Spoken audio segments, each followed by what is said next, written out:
So here's the burning question that an 8-figure entrepreneur who makes $20,000 an hour took time out of his day to ask me yesterday, because this was of value to him. Something that's easy for me, that's hard for him, that was useful. Here it goes. And we're just doing couch time. This is my boy. He's passed out. I was just telling the story to my wife, and I was like, I got to record this. So we're on this awesome, life-changing call. And this guy's like, hey, before we get off the phone, help me square something up real quick. So I have been in an advisory role in some capacity with this guy and another guy, that an ex-pro athlete, and then this guy who's a ex-Marine and, super successful entrepreneur. The project that I'm kind of connected with them on is a seminar, a turnaround spot where people, ex-veterans and ex-pro athletes and people who want to figure out who they really are can go and get turned around. And part of it involves, there's an option that they're kind of talking through. These guys are talking through about, will that involve psilocybin? And one of the guys is really into that. And that's kind of one of his worlds. He had a big transformation around that. And then this ex-military guy is interested in lining up, ex-military guys who, come back and, might have some PTSD or whatever and want to have an awakening. So that's, so we're kind of at the tail end of, a few conversations to help move those things along. And he's like, hey, before I let you go, like, help me square something up. He goes, so my wife is a super Christian. She got a master's in divinity from a Christian college, and she's like a perfect human being in my eyes. She's like just amazing. And he's like, and then I'm like, I've been to war and, I've done a bunch of stuff in my life that's kind of, he's lived a big life. And he's like, I try to be Christ-like, it's kind of my understanding of it. And I've had experiences where I know Jesus, is kind of what he said. And he goes, but I'm also working over here in this place of we're doing psychedelics, and that's part of the work. And so he's like, I really want my wife to be on board. And I just was kind of curious about what your take is on this, because he knows I'm a Christian. And he knows I've had big spiritual experiences. And he also knows that I partied my ass off and done drugs, and in hot pursuit of a spiritual experience via that lifestyle. And so he was like, how do I square this up? So this is what an 8-figure entrepreneur asked me about. And I said, where I can bring value to an 8-figure entrepreneur, So basically I was like, well, Jesus, yeah, I met the guy, and I didn't meet the guy on the best day of my life. And I didn't meet the guy in church. I met the guy in the worst day of my life on drugs, I was drowning in a toilet. Literally, I was on drugs. I was an amateur drug person, but occasionally I would do drugs. And when I would do drugs, I would drink way more because I liked the feeling of drinking. So it helped me to drink more, but I would drink so much, it would really mess me up kind of for days afterwards. So I was drinking to come down. It was like 4 a.m. in, Denver, downtown Denver, in a friend's apartment. And I get sick because I've drank twice my usual limit, which is already an alcoholic limit, right? So twice an alcoholic amount. And so I go and I'm getting sick in the toilet, and I start to pass out. And then eventually I do pass out with my head leaning on the rim. And then my body goes limp and my face goes underwater. I mean, I'm assuming that all happens because I start drowning. My face first. This is why I call myself an amateur drug person. But, so I go somewhere else and I materialize in this other place. So I'm telling this ex-Marine this story. And I was like, yeah, so in this other place, it was like a subway station with no trains coming, basically. And I knew that I was a dead guy, or on my way to death. And there was something there with me. And it was like a big brother, older sibling thing. And it was feeling all my emotions with me willingly. And it wasn't judging me at all about any of it. It wasn't trying to tell me not to do things. It was just mourning and hurting with me as I was coming to grips with the idea that I was dead. And it was like, I was like, no. Like I was fighting it and resisting it. I was like, I can't be dead. It would ruin my family. It's going to hurt. Like I work with kids. Like I'm trying to get it right. Please, you got to give me another chance. And this thing was like, I'm afraid you're dying. It just was in full acceptance, full willingness to accept all the pain and suffering that I was bringing about, and not complaining at all. and didn't know what to call this thing or anything like that. But before I knew it, my friend was pulling me out of the toilet, and I, coughed up all this toilet water, and I went from, pale and blue lips or whatever, and I started breathing again, and I survived.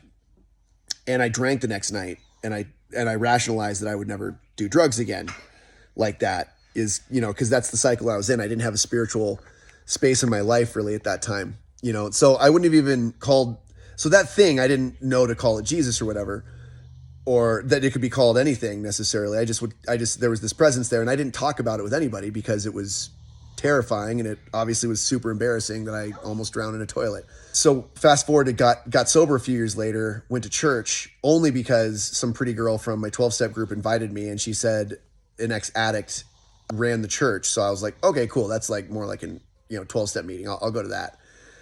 And I had this huge experience where I remembered all that, and I realized that whatever that thing was there with me was like, it could be called Jesus. And I hated that word up until that very moment in my life. And then I became open-minded about using that word, and that that thing that was always with me and was never going to abandon me for eternity, was always going to be with me. I understood that everybody has that thing, whether they're conscious of it or not. It took me almost dying on drugs and alcohol to become aware of it. But then I tapped back into it in this first time ever going back to church. And I was like, okay, like that's the thing that I'm going to be in communication with, like from this point forward. And to this day, like when I'm having my darkest day, I will claim Jesus and use that word over my life or over the lives of my family, if we're just in a rough spot or whatever. And so like, that's how I practice Christianity essentially. So, and I have this real vital experience, more like a mystical experience, more like, and the more of the Bible that I learn and read, I'm like, oh, that makes a lot of sense, because I've had an experience like that, and that seems to metaphorically kind of match up. And so that's just been my experience with it. And so I'm relaying all this to this in a much quicker fashion than I'm doing on this video with this ex-Marine.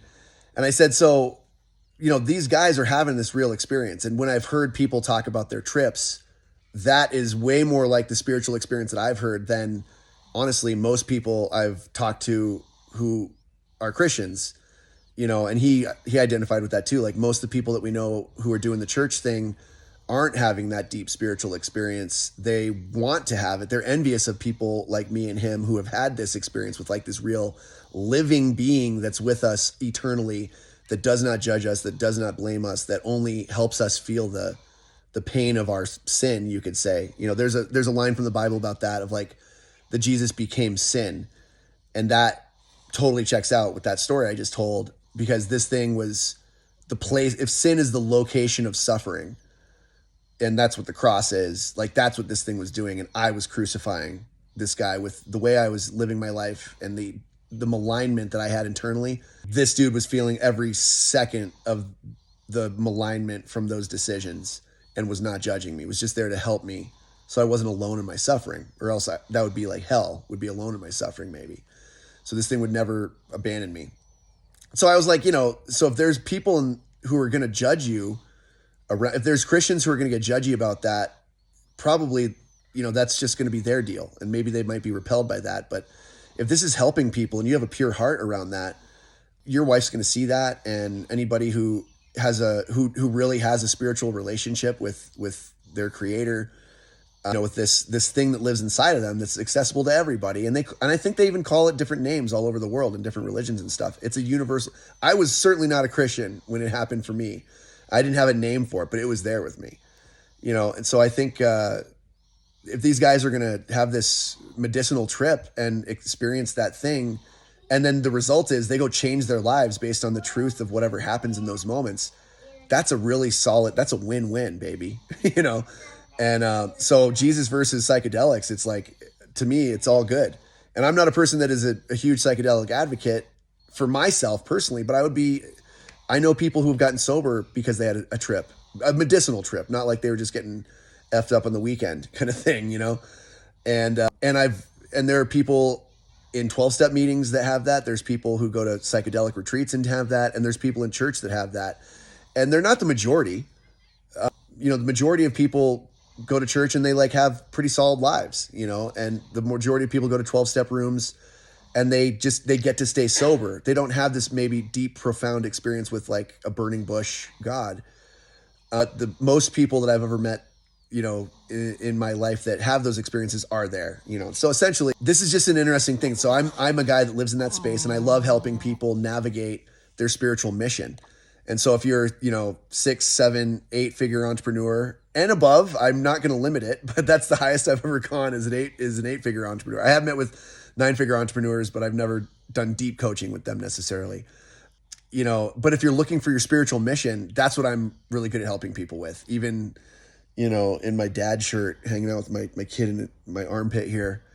And yeah, and if you're looking to have a wild conversation about those things, obviously you know where to find me, but that is the thing. Having one of those awakening experiences, it'll change your whole life. And if there is that one, if you're crushing it at a bunch of parts of life, but you have that one thing that's missing about the fulfillment piece, well, that's what this work really is, you know. And you can do it with medicine, and you can do it with church, and you can do it, like, all roads lead to it, and you can do it with personal development work. And that's a big part of the work that I do with my clients and honestly, just with anybody who kind of crosses my path. So I hope this is a blessing to you. God bless you guys. And I hope that's helpful to you guys. Yay, spiritual experiences. Bye.